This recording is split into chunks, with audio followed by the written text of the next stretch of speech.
ఏం చేశాడు, చక్కగా ఆపరేషన్ చేశారు. డాక్టర్లు మరుగు చేసేసి వాడు పరలోకముల నుండి దిగి వచ్చి ఆ దేవదూతుల డాక్టర్లు వాళ్ళు పట్టుకొని దగ్గరుండి ఆపరేషన్ చేపించి నేటికి తల్లి బిడ్డ క్షేమముగా ఉన్నారు. హల్లెలూయా, హల్లెలూయా.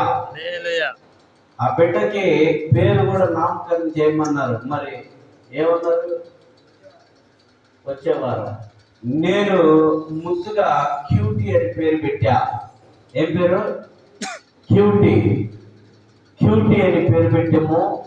మీరు ఇక్కడ అందరూ కూడా ఆ అమ్మాయిని ముద్దుగా క్యూటీ అని పిలుచుకోవచ్చు, తప్పలేదు.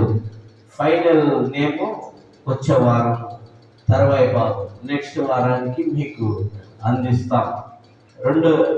ఆ పేరు కూడా నామకరణం చేసాము.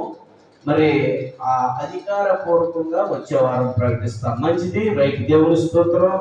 నీకు, నీ భార్యకు, నీకు పుట్టినటువంటి సంతానంలో మొదటి కుమార్తె క్యూటీకి దేవుడు దీవెనలు నిండుగా మెండుగా నువ్వు నిండైన దీవులతో అనుగ్రహింపబడును గాక. ఆమేన్. అయితే ఒకటి చెప్పా, నువ్వు నేను బ్రతికినంత కాలం బానిసగా ఉంటానన్నావు. గుర్తుపెట్టుకో ఈ మాటనే. బానిస అంటే ఏం తెలుసా? బానిస అంటే ఏం తెలుసా?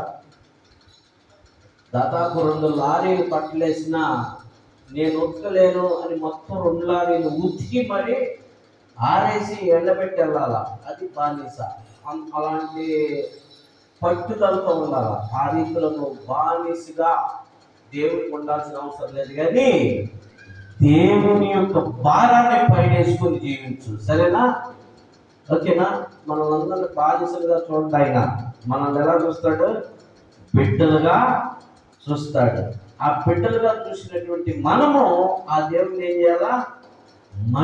మన పైన పెట్టుకొని ఆయన్ని మనం ఏం చేయాలా?